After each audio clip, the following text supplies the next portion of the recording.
Conversamos con el subsecretario del Interior, Manuel Monsalve. Subsecretario, gracias por acompañarnos. Hola Mónica, buenas noches. Muchas gracias por la invitación. Creo que no hay mucho que explicar respecto de Carabineros. Ha habido 900 heridos, 7 además muertos. La situación es compleja y quiero preguntarle qué medidas concretas prepara, tiene o puede anunciar ya el gobierno en vista de este aumento en la violencia contra Carabineros. Nosotros hemos sido muy claros, Mónica. Quiero decirte que el marco legal vigente permite aplicar penas bastante severas a quienes agreden de manera grave a Carabineros.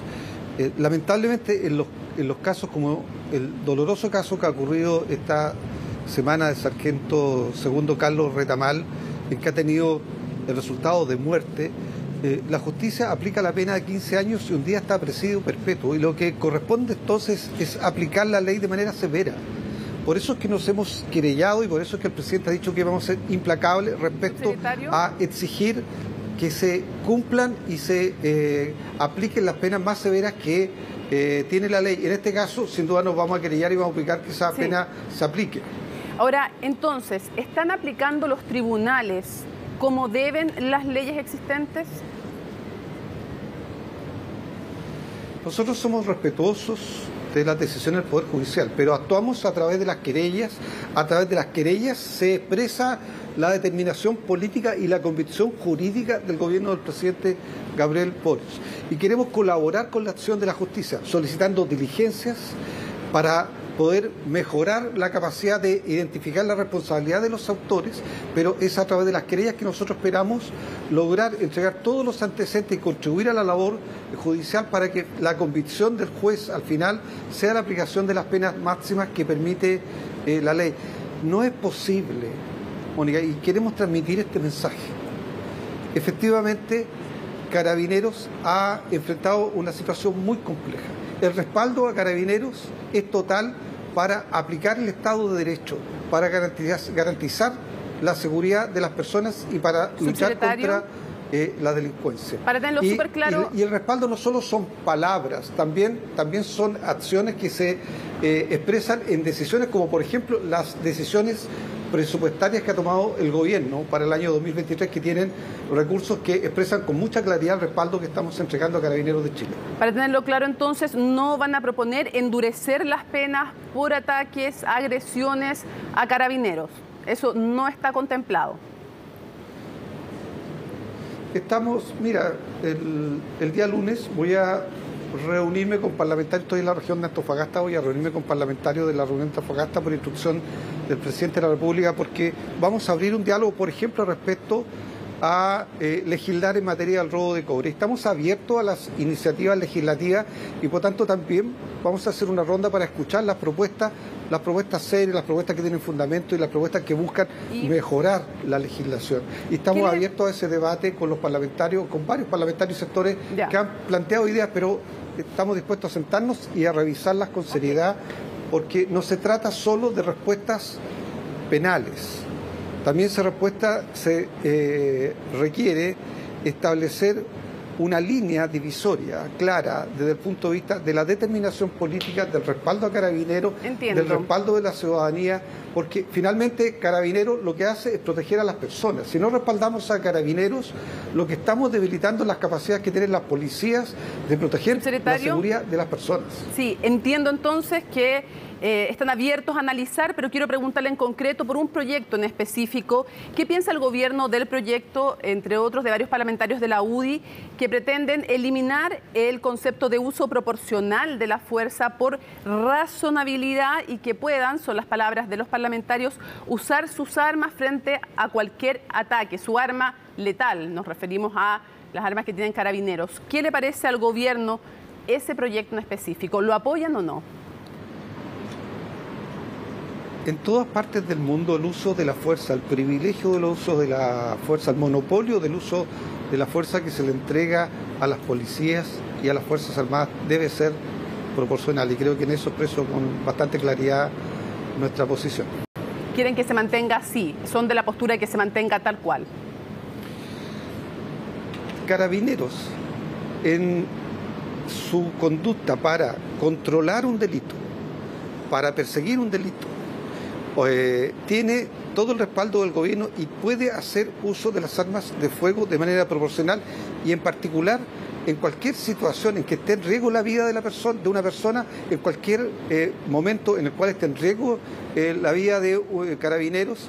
Carabineros tiene el derecho a hacer el uso de sus armas de fuego. Eso es claro, eso es nítido y justamente ese uso de la fuerza debe ser proporcional. Evidentemente no es posible usar un arma de fuego como respuesta a una agresión que no tiene esa misma proporcionalidad que puede hacerse desde el punto de vista físico y que a lo mejor no se hace con un arma, ¿no? En ese caso, claramente esa respuesta no sería proporcional. Por lo tanto, la proporcionalidad de la fuerza es algo que permite hacer el uso legítimo de la fuerza y Carabineros tiene el derecho y el mandato para hacer uso legítimo y proporcional de la fuerza. Ahora, tanto el general director como el papá del carabinero asesinado han hablado de una especie de cultura de falta de respeto a Carabineros. La pregunta es, ¿qué garantía le puede dar este gobierno de restaurar esa cultura de la cual ellos hablan, pero de respeto, no de falta de respeto, de respeto a Carabineros? Sobre todo porque incluso familiares de Carabineros recuerdan declaraciones de actuales autoridades. Mira, nosotros hemos sido muy claros, no solo trabajamos con Carabineros todos los días y con la Policía de Investigaciones todos los días. El rol de Carabineros y de la Policía de Investigaciones para la fortaleza de la democracia es indispensable. ¿Cómo un gobierno, cualquiera sea, va a garantizar la seguridad de las personas? Un derecho tan esencial para la democracia sin contar con el trabajo de Carabineros de Chile o de la Policía de Investigación. Eso no es posible. Y digo estas palabras porque eso hace ver que para el gobierno es indispensable el trabajo de Carabineros. Evidentemente, dentro del Estado de Derecho, evidentemente con respeto a los derechos humanos, pero es un trabajo esencial. Y cuando digo que nos tomamos muy en serio esto, te quiero decir, y quiero reiterarlo, porque en el presupuesto hay 26.000 millones de pesos que no es un presupuesto que otro gobierno haya asignado para respaldar algo tan básico para entregarles capacidad operativa a Carabineros como sus vehículos. Este gobierno recibió a Carabineros de Chile con el 55% de su dotación vehicular con su vida útil vencida. Sí, quiero llevarlo a otros temas porque vuela el tiempo. El respaldo a Carabineros tiene que demostrarse en hechos y el gobierno lo está mostrando en palabras, en declaraciones, en el trabajo que hace cotidianamente con Carabineros, pero también en decisiones políticas como en el presupuesto. Vamos a algunas cosas concretas. En migración, hoy el presidente anunció o hizo una puntualización y sostuvo que el migrante que no estuviera regular iba a ser expulsado. La pregunta es si esto es un cambio de énfasis, un giro, porque no es lo que dice la ley finalmente, o no se estaba cumpliendo necesariamente la ley, es un cambio de énfasis. ¿Qué es?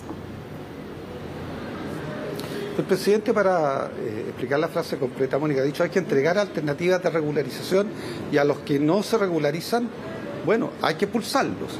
Justamente esa voluntad se expresa en dos proyectos de ley que el martes 11, o sea, hace solo unos días atrás, el gobierno ingresó al Senado y a la Cámara de Diputados. Un proyecto de ley para simplificar las expulsiones administrativas. Se critica mucho de que no hay expulsiones administrativas. El director del Servicio Nacional de Migraciones ha dictado más de 1.200 expulsiones administrativas que no se pueden ejecutar porque hay que notificar personalmente al migrante irregular que hay que expulsar. Ese migrante no tiene domicilio conocido, no tiene identidad conocida, por lo tanto, la expulsión se torna una tarea extraordinariamente compleja. El proyecto de ley busca simplificar esto y la notificación no va a ser personal, va a ser por carta certificada o por correo y eso va a facultar posteriormente a la autoridad a proceder con la expulsión. Usted y en acaba segundo de lugar, decir, permíteme decirte, se ingresó un proyecto de ley. Se ingresó un proyecto de ley para que algo que no se puede hacer hoy día, que es expulsar a los migrantes que están condenados por la ley de droga a penas inferiores a 5 años, también puedan ser expulsados judicialmente. Y quiero recordar que en enero esperamos tener funcionando un sistema de identificación biométrico y también este va a ser un punto de inflexión para aquellos que no quieran entregar su identidad, que aquellos que no quieran ser identificados desde el punto de vista de su presencia en el país. Evidentemente eso va a permitir también focalizar la decisión de expulsiones administrativas. Usted acaba de decir hay que entregarle posibilidades de regularización. Obviamente que entendemos que no para los que tienen antecedentes judiciales o criminales. Parto de esa base para que no perdamos tiempo en aquello.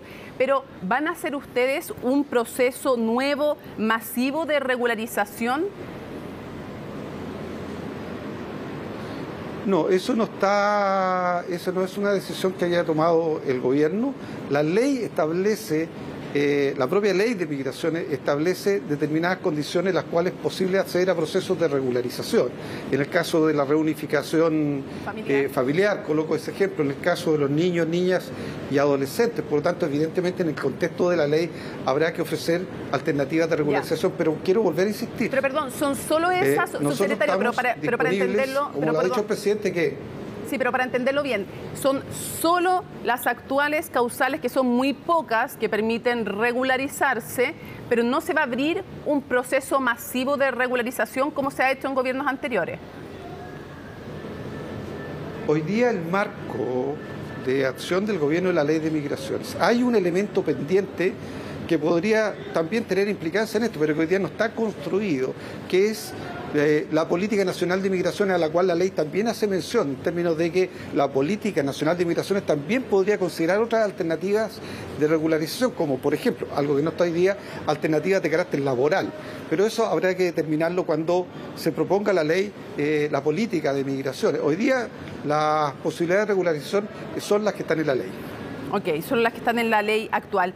Quiero preguntarle si usted reconocen que hubo un error de diagnóstico inicial en el gobierno respecto de las migraciones. ¿Y por qué se lo digo? Porque en el pasado el conglomerado que representa usted o parte de él estaba por procesos masivos de regularización. Además, incluso en el programa inicial del actual presidente se llegó a plantear que los migrantes irregulares pudieran postular a viviendas en condiciones iguales a los chilenos, cosa que después se eliminó. Entonces quiero preguntarles si se equivocaron o no en el diagnóstico inicial como gobierno. Procesos de regularización masiva, por darle ese nombre, nunca ha sido tan masiva las regularizaciones, han habido en otros gobiernos. De hecho, en el gobierno del presidente Sebastián Piñera hubo un proceso de regularización masivo. Nosotros no hemos planteado, ni en el programa de gobierno, ni hemos planteado en las decisiones que ha tomado el gobierno a partir del 11 de marzo, un proceso de regularización masivo. Así que no sé a qué diagnóstico te refieres, Mónica. A lo que le mencionaba, por ejemplo, respecto al tema de las viviendas inicialmente, o a ser partidarios en los debates parlamentarios también respecto a la posibilidad de cambiar de estatus. Hay quienes están de acuerdo con que un migrante pueda cambiar de estatus, que entra, por ejemplo, como turista y pueda cambiar a trabajador, y hay quienes no están dispuestos. Ustedes eran de quienes sí estaban dispuestos a ese cambio y hoy día, al parecer, no. Yo creo que, quiero volver a insistir, las posibilidades de regularización migratoria están en la ley y el gobierno tiene que proponer, este gobierno tiene que proponer una política nacional de migraciones que va a tener que contemplar aquellas alternativas en las cuales se considere que la migración y los migrantes pueden contribuir al desarrollo del país. La política tendrá que considerar esas alternativas también como alternativas de regularización. Pero a quienes se quieran mantener de manera irregular en el país.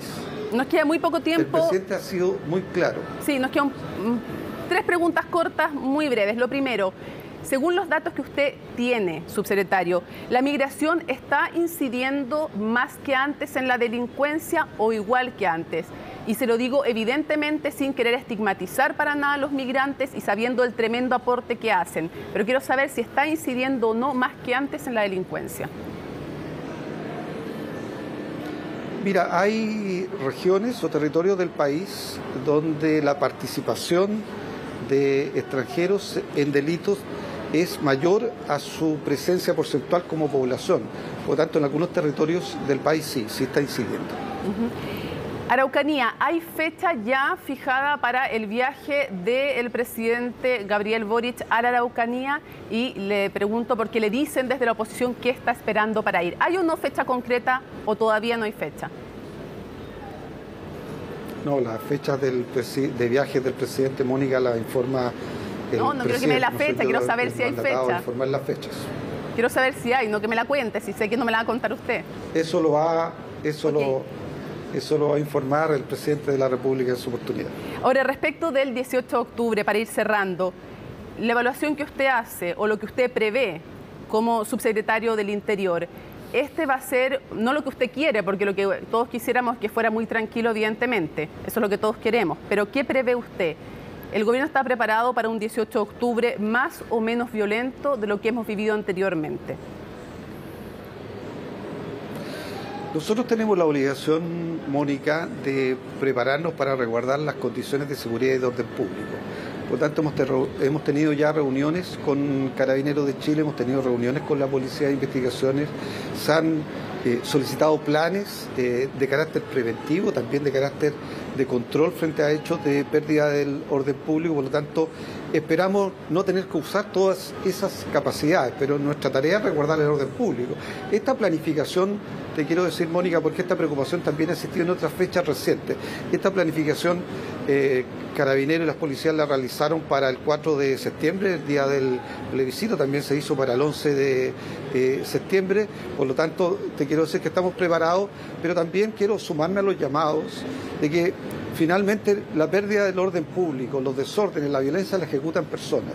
Y el llamado a las personas, a los chilenos y a las chilenas que de manera profunda y sincera quieren recuperar condiciones de orden, condiciones de seguridad, sentido de autoridad, es no colaborar con que estos hechos sucedan.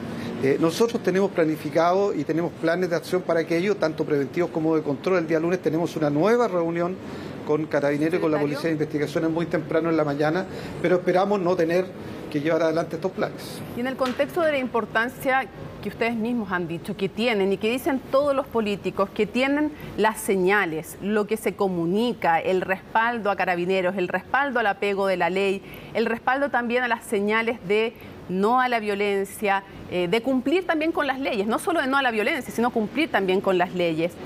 ¿Qué señal se da cuando se designa como director del metro a Nicolás Valenzuela, quien en el 2019 tuiteó evadir, no pagar, otra forma de luchar, es decir, validó las evasiones del metro como postura política? O sea, se designa en el metro alguien que validó la evasión, apoyó las evasiones masivas del metro, con todo lo que aquello implicó también, respecto de, por ejemplo, dejar sin metro, paralizar estaciones, en fin. ¿Qué señal está dando? Porque además le advierten desde Renovación Nacional que no se van a autorizar transferencias para el metro, que se podría poner en cuestión el presupuesto. ¿Qué señal están dando con aquello?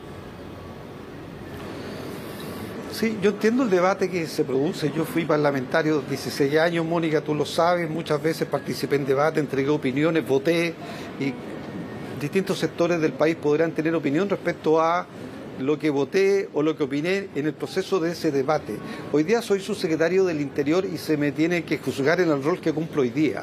Y tengo que responder por la responsabilidad que tengo hoy día. Y lo mismo corresponde a los directores del metro. Y creo que a los directores del metro hay que juzgarlo por su conducta en el rol y la responsabilidad que hoy día tienen. Y nosotros, por supuesto, hemos nombrado personas que esperamos cumplan y estén a la altura de las responsabilidades que hoy día tienen en un servicio de transporte que transporta cerca hoy día de más de 2 millones de personas, 2.100.000 personas por día. No importa lo que hayan hecho en el pasado, porque, perdón, importa el historial político, importa el historial político, las opiniones. Perdona que te diga, es que no es bueno transformar el debate político en decir se hizo cosas, porque no es que en este caso se hayan hecho cosas. Se emitió una opinión que legítimamente puede ser cuestionada, pero las personas se juzgan cuando cumplen un rol de autoridad en el rol que cumplen. Y yo espero que esa sea la conducta respecto a las autoridades. Eso es como volver a la discusión de si las opiniones son solo opiniones o cuando son también hechos políticos. El dar un hecho político, el dar una opinión como aquella, es hacer algo, es un hecho político también. Y las personas tienen historia y por eso le estoy preguntando por la señal. ¿Qué le dice usted a los parlamentarios de Renovación Nacional que dicen que podrían no aprobar el presupuesto, podrían no aprobar las transferencias del metro? Yo les digo a los parlamentarios de Renovación Nacional que en democracia el debate es completamente legítimo. Ellos pueden tener un cuestionamiento respecto a una opinión que alguien emitió a esta altura 3 años atrás. Esa persona hoy día tiene un rol y yo lo que creo que es bueno para el país es exigirle a las personas que cumplen un rol, que lo hagan con responsabilidad, que lo hagan con eficiencia, que lo hagan con eficacia, que lo hagan con transparencia, y creo que esas son las exigencias que hay que hacerle a las autoridades. Se nos acabó el tiempo, pero no puedo dejar de preguntar una cosa. ¿Dejó de ser prioridad política el proyecto de indulto o amnistía a quienes fueron presos por delitos en el contexto del estallido?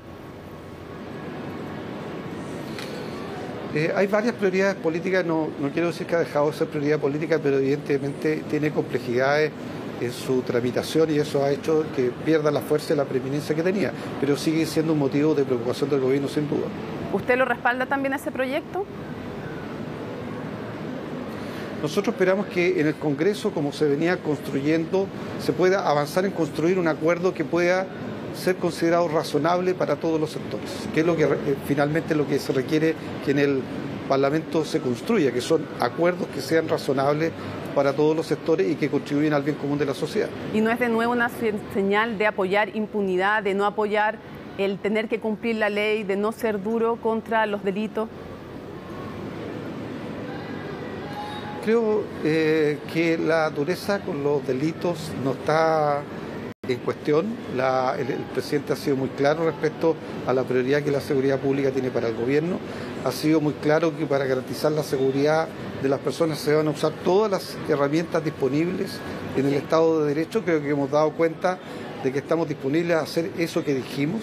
Por lo tanto, yo creo que eso no está en cuestión. Este es un debate de carácter político que se está dando en el Parlamento, y si es que hubiera acuerdo se podrá avanzar, y si no hay acuerdo, bueno, no es posible avanzar. El acuerdo requiere mayoría y las mayorías democráticas se construyen en el Congreso. Evidentemente. Quiero agradecerle, subsecretario, nos quedan millones de temas para conversar en otra ocasión, pero quiero agradecerle la gentileza de acompañarnos en CNN Prime. Muchísimas gracias. Muchas gracias a ti, Mónica.